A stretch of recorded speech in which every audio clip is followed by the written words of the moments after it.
Good afternoon, one and all. I'm delighted to be here and to present our understanding in the Research Institute at the intelligence in the Army. I think that military intelligence is a way of interpreting reality the way we see it in a time of emergence, uncertainty, vulnerability, things that are volatility and other things, of course, which is part of as a derivative of this kind of period. As part of our research, we look at the issues of skepticism and asking questions, and therefore we have very important questions that we raise, and I will try and discuss these and delve more deeply into them. Now, the Middle East in 39 minutes is pretty challenging. In the background, in the enclosure of this entire talk, there's an approach which we've spoken about and touched upon at various opportunities, at open fora, and other conventions. If we're talking about the strategic environment, are influenced by three things happening at the same time, in parallel, and that is the most significant attribute, that they are happening in parallel. The first one, I'm talking about various changes, global changes, very deep, very significant ones in the international arena. The other two groups of change that I will talk about, first of all, that turmoil, the regional turmoil that in the intelligence we have been talking about in those terms of what happened in 2011. And the other group is the attributes and the changes in the attributes of the armament, the weaponry, that of course throw us a tremendous gauntlet of challenge. I'm going to talk about four topics, and I'm going to try and present a situation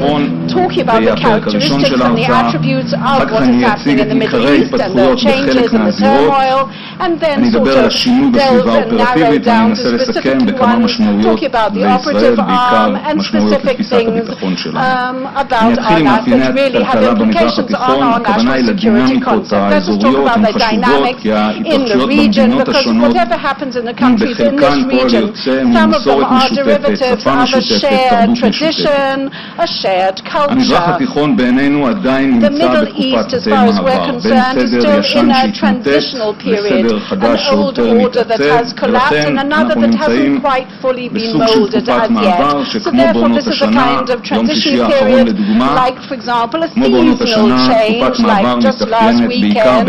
You usually have a kind of uncertainty. We had that in the weather this weekend. Now this old order collected in 2011 when the people went to the streets and brought about the toppling of the Sunni and the other Tunisian, Libyan and other regimes. In 2012 we saw new forces permeating the Middle East, its center stage, the Muslim Brotherhood, that we they seemed as if it's a kind of green Islamic wave that was covering everything like a tidal wave. Some of them, things previously were illegal in the past, suddenly they took over in 2011 and they took over center stage, and the second force that took over center stage was the world jihad. I think in hindsight it was pretty clear that in 2013 we saw the reaction to it, the counter-reaction, in other words what people thought, they wanted to topple the Muslim Brotherhood in Egypt, and Bashar with a violent attack in Syria, even using chemical weaponry. Now, if you look at it as an overview of the Middle East, you can see struggles, old ones, new ones, that are running without any decisive sort of happening and without any specific sort of rift.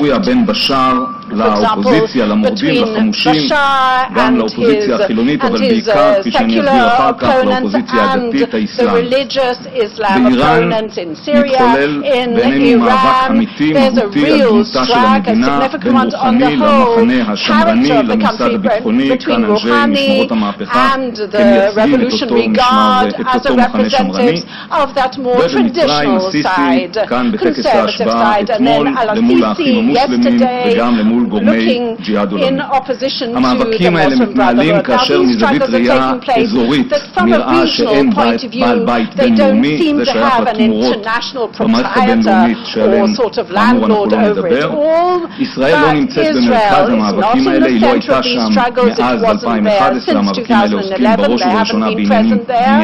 After all, they're talking about internal issues. That's what it's all about. But they do radiate on Israel. They leak into Israel's territory and sometimes impose upon them a reaction because of threats. So if you can describe this perhaps as the kind of temperature map of this turmoil, you can see a very cumbersome, very complex and happenings and turmoil. There are places wherein you can characterize those countries as those that are falling apart, that they are rifted. There's a refugee issue and a blurring of those borders that were delineated, and Gantz spoke about it this morning when he spoke about Sykes-Picot. But alongside this phenomenon that we can in Syria, Yemen, Iraq, always there are additional phenomena in some of those countries, and sometimes we can see a sort of return to old political patterns, but this return is in a new environment, and therefore the result, of course, is totally different. And in some of the arenas you can see a stabilization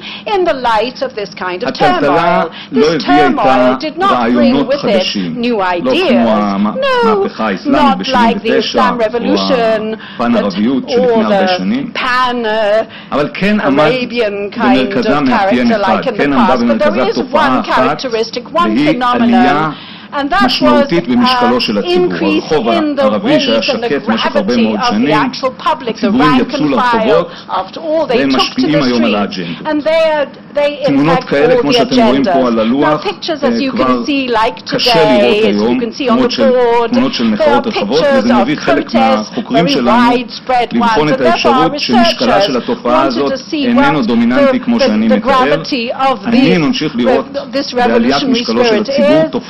And I think that the public's sudden rise is something very, very important. There's a sign of increase, a gathering of momentum, and an interest of the public in the regimes, although perhaps they have faded somewhat, the protest, that is. Now, the economic situation, of course, is of dire importance.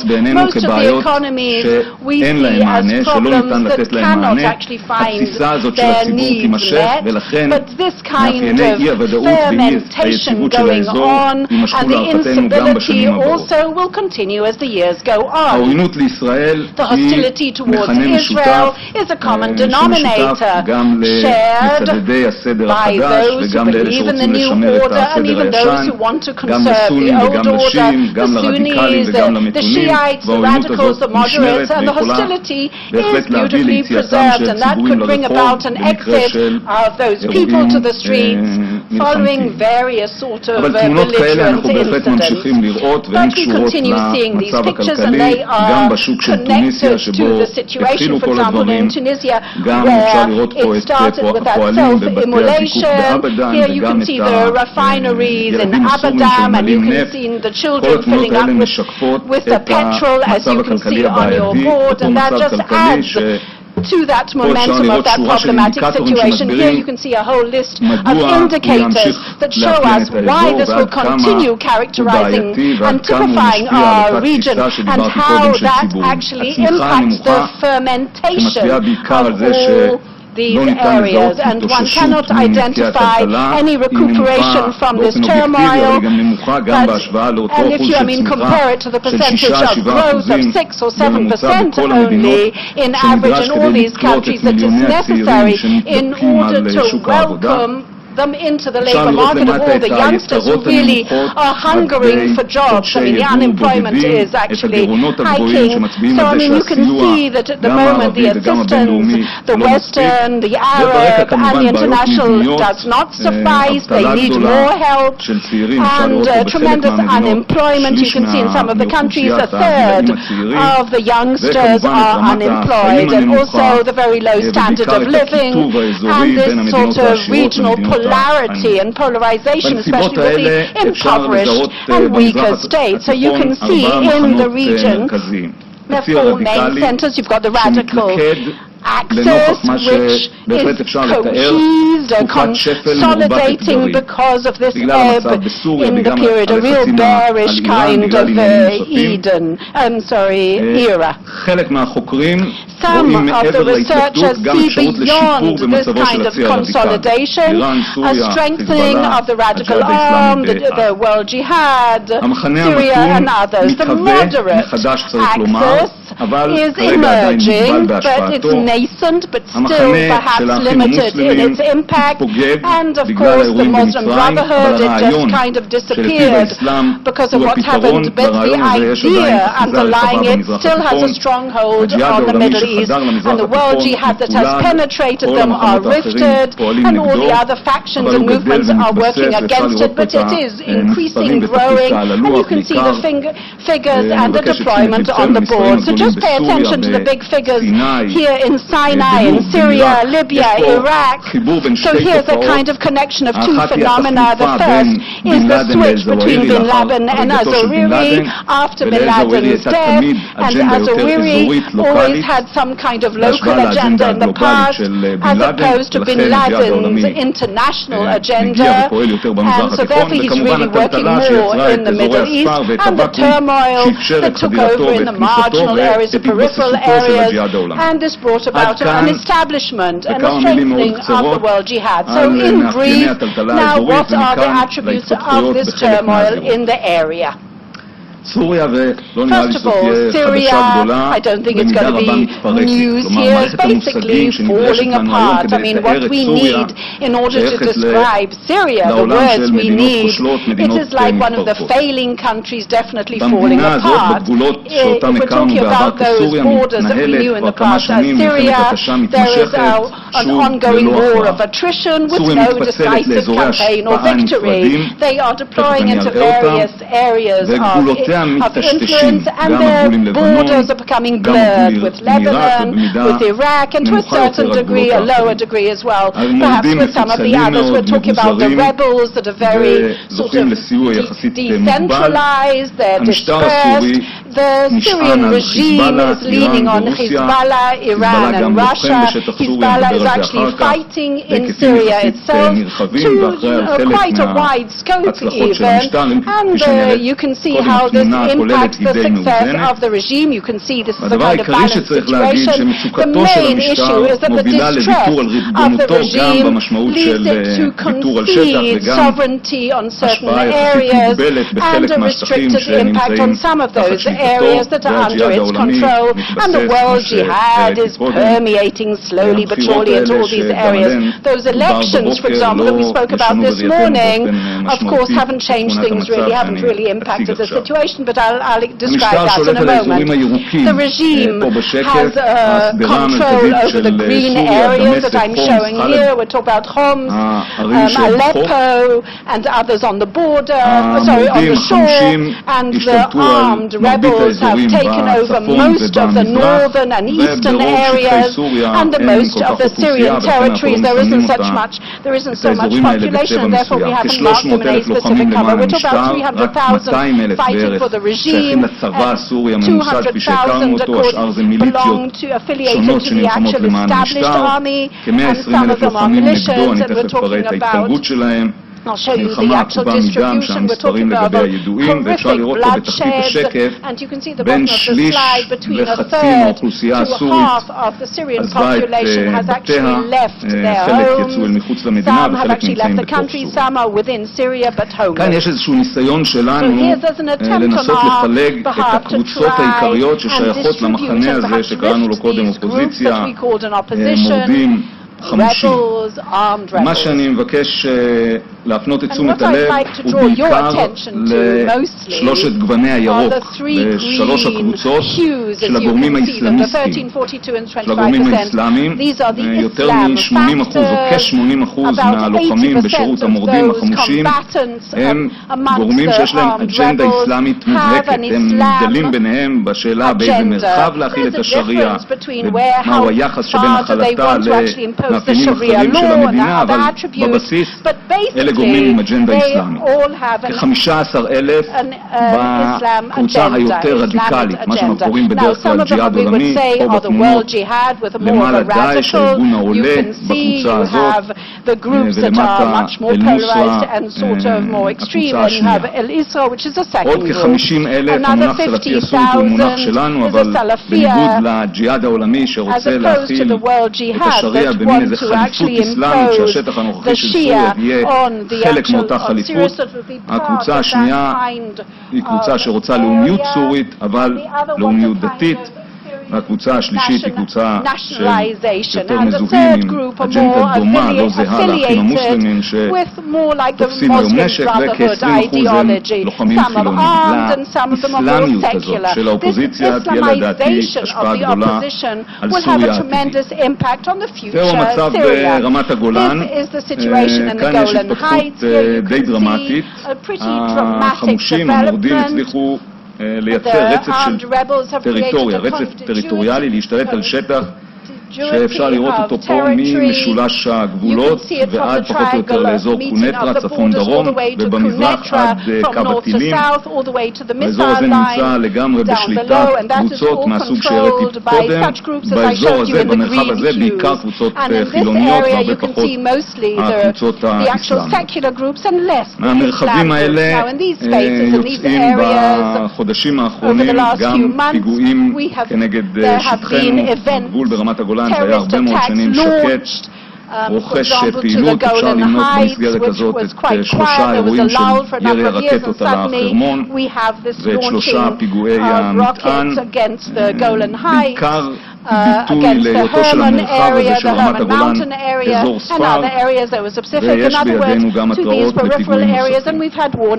בצד היותר חיובי מרוכזות בשקף הזה 3 התפתחויות מעניינות, אחת קשורה לנשק הכימי, השנייה קשורה לטילים ולרקטות, והשלישית קשורה למצב כשירותו הנוכחי של הצבא הסורי.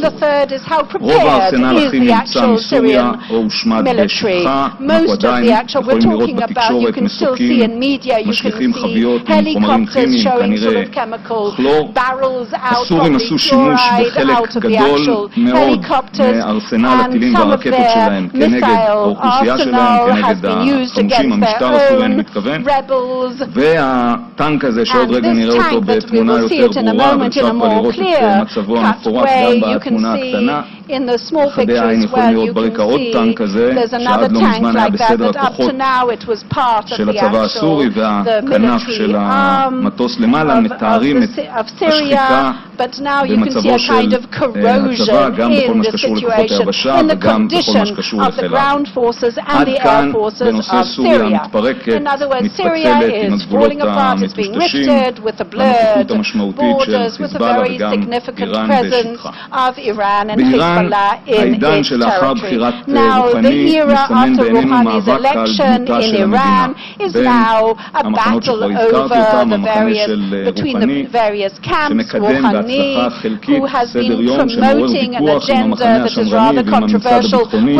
אפשר לראות פה את הפנים העגומות של אנשי משמרות המהפכה כביטוי לתפיסה שלהם את ההתפתחויות בעת הנוכחית. אני צריך לומר שהתמונה הזאת היא מלפני עידן רוחני.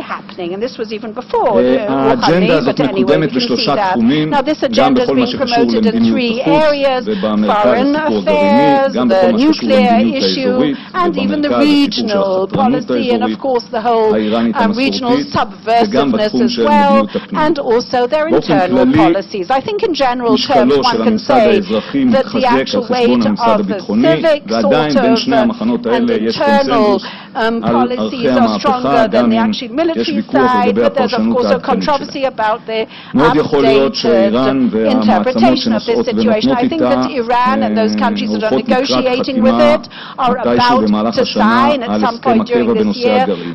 בינתיים איראן מצייתת להסכם הביניים, והלחצים, בעיקר המשבר הכלכלי, מובילים אותה לדיון שבעינינו נראה רציני על הסכם הקבע. אנחנו חושבים שהחזון הגרעיני של איראן, שבמרכזו its nuclear vision in order to achieve a nuclear capability will be valid even if an agreement is signed. The question whether they'll be able to actually substantiate will depend on the attributes of that actual agreement.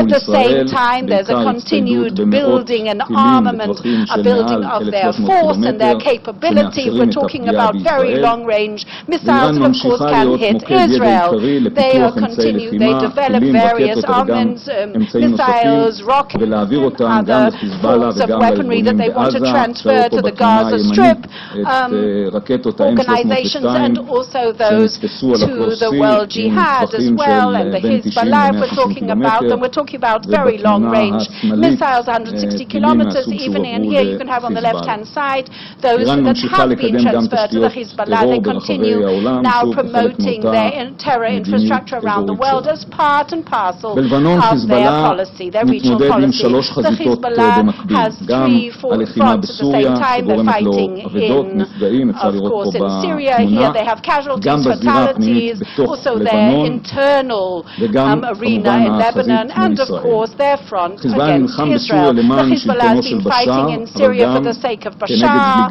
but also because they don't want their actually conflict to leak out into the Lebanon territory. So they're now the intention is there should be some kind of force that will be there in some of the territories, a fixed, a permanent force. There are about 1 million Syrian refugees in Lebanon already, an enormous figure, which is of course really weighs down on the infrastructure and of course impacts the fact that now there's an increase in violence. Here you can see one of the terror attacks, you can see one of the actual explosives that took up, it was an explosive in a car, detonated car. Here you can see that they're very frail situation. Here you can see a kind of decrease in the threshold of violence that we did see spiraling at the beginning of the year, but now we see a decrease in that, a decline. And now you can see one of our armed vehicles that was hit on Mount Dov, and here you can see how this actually was an accentuation of the situation, underscoring actually what was happening against Israel, and that of course is just part of what's happening with the Hezbollah. Hezbollah continues, and in its focus there are 2 main efforts and foci. First of all, there's an increase in the quantity of rockets and missiles, but also the improvement of their effectivity from the point of view of their precision and anything connected to their destructive capability. Again, we're talking about equipping themselves with various weaponry because they want to hit our naval and our aerial supremacy, if we're talking about surface to surface and surface to sea missiles. This is a way of describing their arsenal and also the ranges of those missiles and rockets. We're talking about 100,000 scope we're talking about nearly 100,000 kilometers, which is about the line of Tiberias and Haifa. Most of the missiles that they had in the Second Lebanon War were of that range, and now the quantity has definitely multiplied, as you can see on the board. We're talking about a number of thousand missiles to ranges of up to 250 kilometers, especially rockets, and a couple of hundred ones to further ranges that could all cover the entire surface of the state of Israel, that could even reach to Tel Aviv and that whole area. In the Gaza Strip, Hamas, all in all, adheres to its lawless part of its stake and interest because of the Israeli deterrence and for other reasons, but they are coping with various other issues. Here you can see in the picture, you can see the actual the commanders of the brigade. Here they seem to be sort of shoulder to shoulder, but there are of course differences between them, and that's why we have to actually cope with these differences as well in this situation. They want to achieve rockets that they want to manufacture themselves, so they would have at least ranges of 80 kilometers, and of course those assault tunnels that we saw, and we're going to expand on those in a moment. This is the order. Actually, we're talking about about a couple of thousand kilometers, missiles up to 40 kilometers. That's about the range of Beersheba, and a couple of hundred with a range of up to 80 even, that could even hurt, as I said, the Dan region and others, even Tel Aviv. Since 2011, we have seen various terror attacks against Israel, one based on an infrastructure that is in Sinai, the Mufta, and that's part of the Islam, the World Jihad, and there's another one working from Sinai, but their base is in the Gaza Strip. Perhaps there have been less terror attacks because of the Egyptian activities, perhaps, and their focus of that organization in Sinai who have been targeting the Egyptians. Again, you can see one of the incidents on Road 12 in August by that terror organization. And on the other hand, if you remember April last year, how we had a barrage of rockets against Eilat. Now let's look at the developments in the various arenas and a few words about this significant change in their operative environment. First and foremost, what we can see here in the pictures, and also we know of that's an involved impact of this turmoil that is taking place in our strategic environment, in the operative environment, and our tactical environment. If you have a look at the right-hand side, there is a decline perhaps in the threats. Some of the things that we've already mentioned, for example, the Syrian example, the process of the chemical disarmament and throwing out of those chemical weapons, and you can see the internal fighting and the condition of the military, the Syrian military finds itself. But on the left-hand side, you can see the kind of volatility that we mentioned beforehand, which reflects the increase in the probability to escalation and the deterioration of the situation. You can see an Egyptian armed vehicle that was stolen from a specific Egyptian outpost under the eyes of the Egyptian police, and unfortunately infiltrated our area with detonative devices on it, and of course that was a threat against our people. This armed vehicle, perhaps upon its shoulders, is carrying that increase of that probability of this volatility and these incidents taking place and multiplying. Now, if you think about those incidents in Mount Hermon, the Golan Heights, Mount Dov. So I think the most significant phenomenon, perhaps in the operative environment, you can see in this slide, and that describes the change of our operative environment.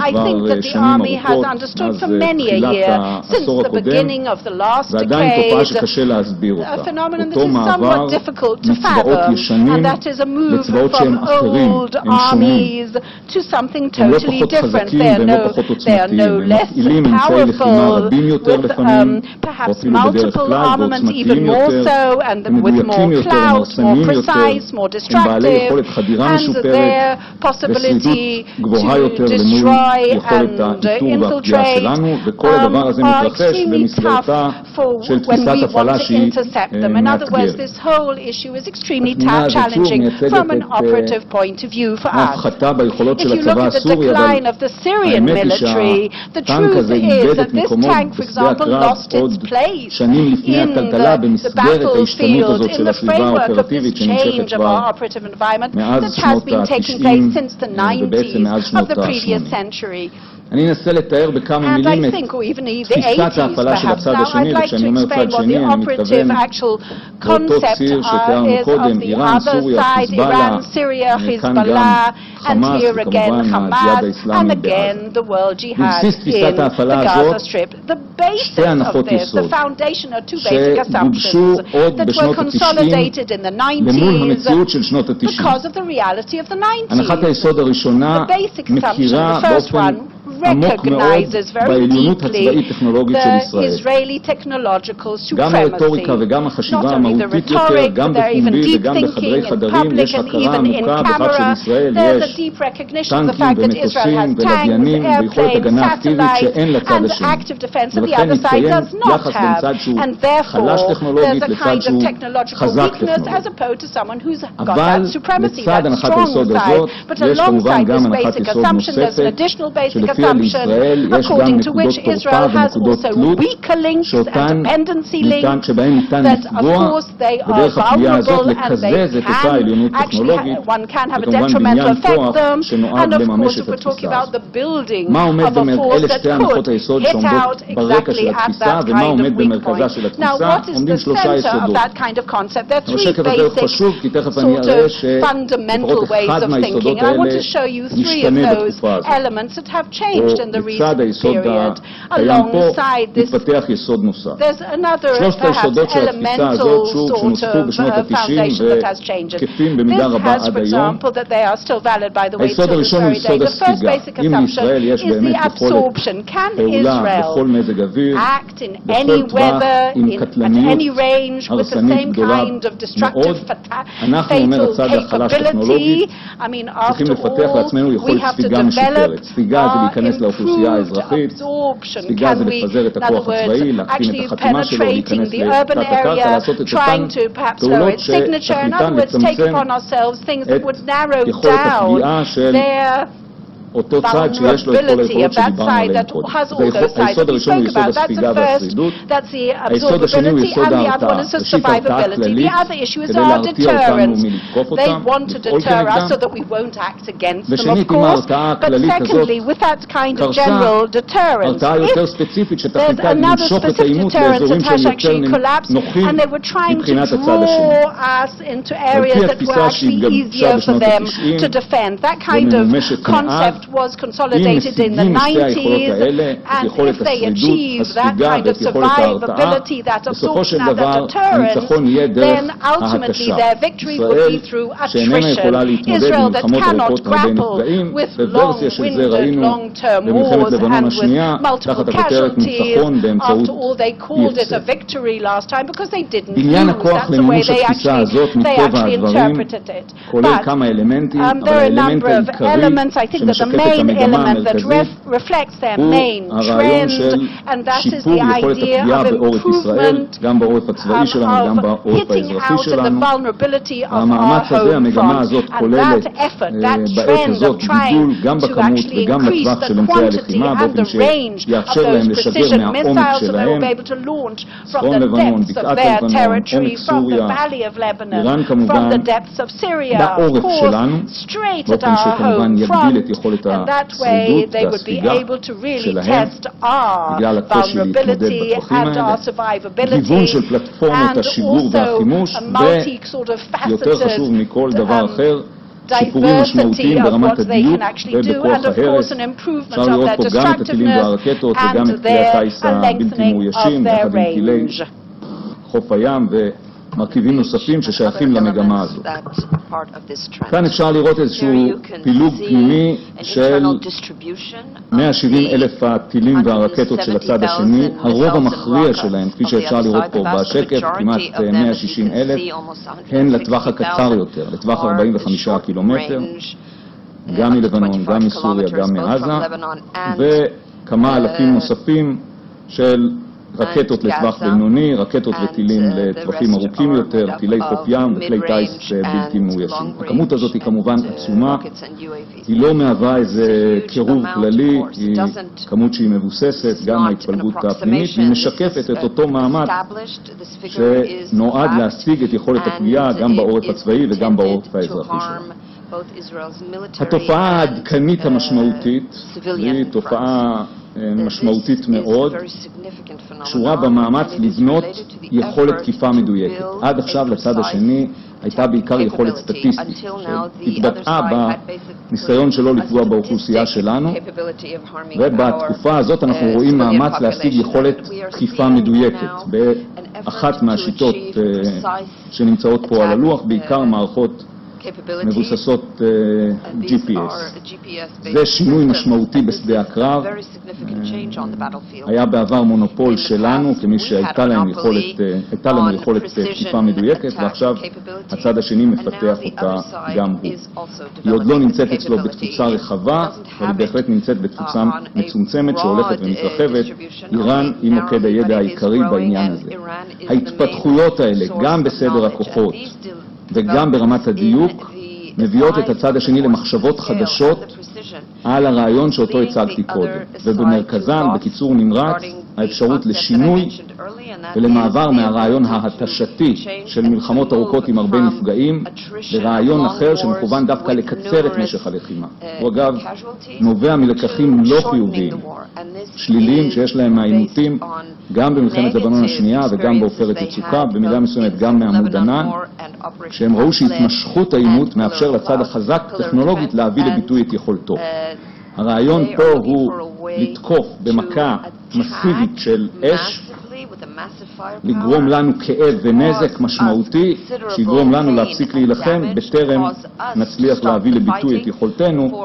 הרעיון הזה קיים בכפיפה אחת עם רעיונות נוספים בחשיבה הצבאית של הצד השני. במקביל נמשכות מגמות שאותן אנחנו מכירים וגם הן מאתגרות, מגמת ההיעלמות של האויב, ההסתרה בבתים של רקטות וטילים שהרמטכ"ל דיבר עליה בבוקר, הירי מהסביבה האזרחית, בכלל הלחימה מהסביבה האזרחית, באופן שמאוד מאתגר את היכולת שלנו להבחין בין מטרות צבאיות למטרות אזרחיות, וכמובן השימוש ההולך וגובר ורחב מאוד בתת הקרקע. במקביל מאמץ הייטקי לנסות ולקזז את העליונות שלנו גם ביבשה, גם באוויר וגם בים. התמרון שלנו, הפעלת כוחות היבשה לשטחו של האויב, נתפס גם כאיום אבל גם כהזדמנות לייצר את אותה מלחמה ארוכה עם הרבה נפגעים. בשדה הקרב מורווה באמצעים גם מעכבים וגם קטלניים, נונטס, מטענים, ובמקביל גדל היקף האש שאמורה להיות מופנית כנגד המהלך המתמרן, שיהיה הרבה יותר מסובך מכל תקופה בעבר.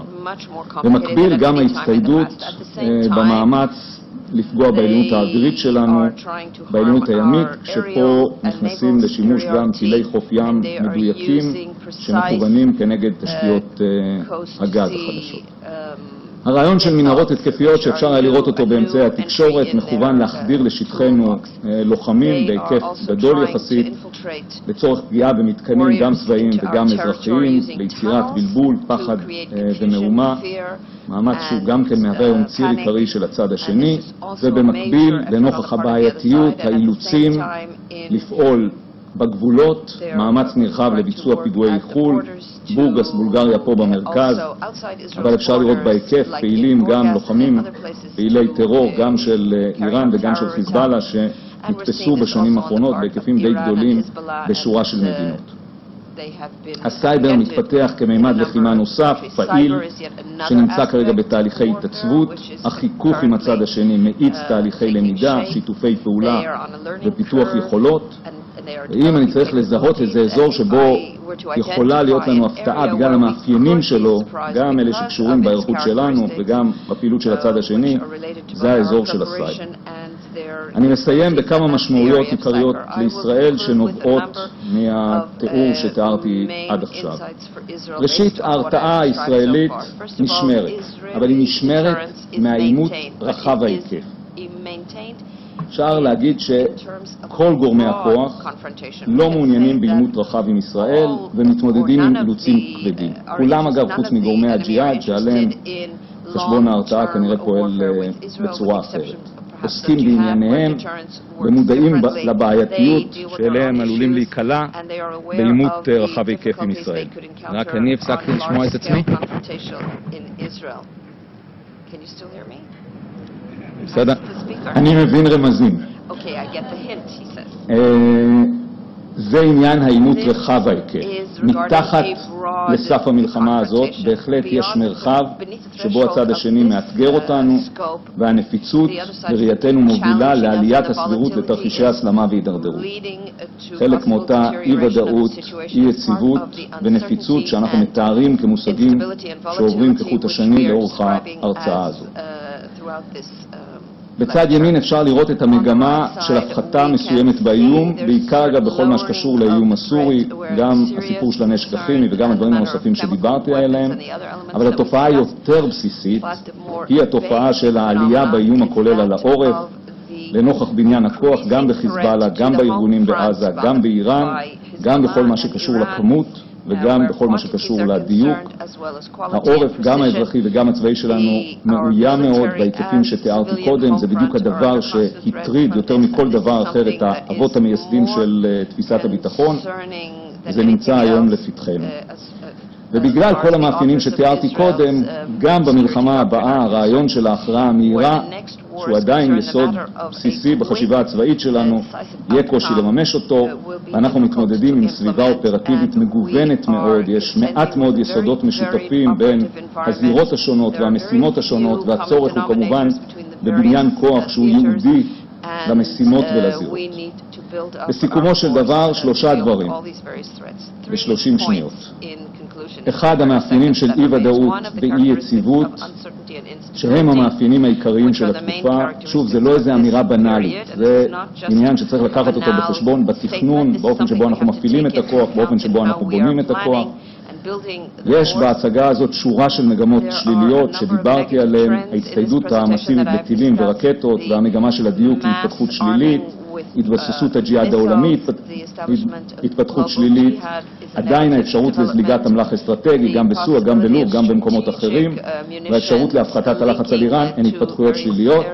אבל אני אקח עוד 10 שניות להגיד שיש גם מגמות חיוביות, שגם אותן ציינתי, הירידה באיום הצבאי הסורי, המצוקה של הצי הרדיקלי עם הוויכוח המחקרי שהזכרתי אותו קודם, ירידת כוחם של האחים המוסלמים, האפשרות לחזרת המחנה הערבי המתון. אם צריך לסיים בכמה משמעויות לתפיסת הביטחון, ההרתעה, כמו שאמרתי, קיימת אבל מאותגרת. ההתראה מסובכת יותר, תחשבו על טילים ורקטות, תחשבו על סייבר, בלחיצת כפתור, איך עושים התראה. ההכרעה מהירה קשה וההגנה מאותגרת באופן חסר תקדים. תודה רבה.